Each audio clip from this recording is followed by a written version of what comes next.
Trump lead grows following indictment. One factor continues to be thorn in Biden's side with voters. Poll. Trump pleaded not guilty to 37 federal charges related to his handling of classified docs at Mar-a-Lago. Former President Donald Trump continues to lead as the GOP front-runner after being indicted on federal charges in early June. However, nearly half of GOP voters surveyed are skeptical over whether he should continue to lead the Republican Party, according to a new poll. A new NBC poll shows a majority of Republican voters would vote for Trump in the Republican primary, with 51% listing him as their top choice.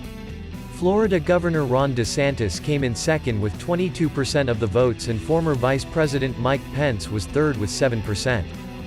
These new numbers come in comparison to how the candidates fared with GOP voters in April, shortly after Trump was indicted in New York in connection to hush money payments made in 2016. About 46% of Republican voters supported Trump then, and 31% said they were backing DeSantis. After pleading not guilty to 37 federal charges related to his handling of classified documents at his Mar-a-Lago estate in June, a combined total of 77% of GOP primary voters said the federal charges gave them either minor concerns, 14%, or no real concerns, 63%.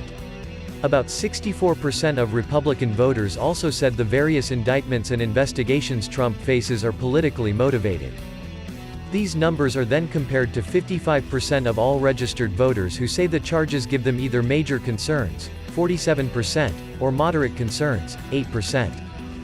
Trump remains the GOP front-runner, even when poised in a hypothetical match against DeSantis, with 60% of Republican voters backing the former president and DeSantis receiving 36%. However, in a hypothetical Trump-Biden battle, President Joe Biden came out on top with a near majority of the vote, 49%. Trump received 45% support. However, a total of 68% of those surveyed stated Biden's mental and physical health was a major, moderate concern for them.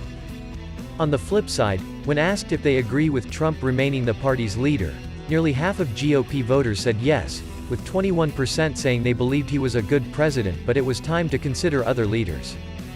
Trump appeared at a Miami federal courthouse in early June in connection to the classified documents case, marking the first time a former president has faced federal criminal charges.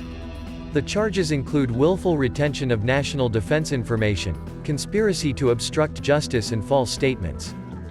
The former president slammed the federal indictment as sham and election interference by the Biden administration in a speech at his property, Trump National Golf Club Bedminster, after appearing in federal court, calling it the most heinous abuse of power in the history of our country. Trump also slammed special counsel Jack Smith at the time, calling him a deranged lunatic, as well as blasting Biden for having his top political opponent arrested and charged.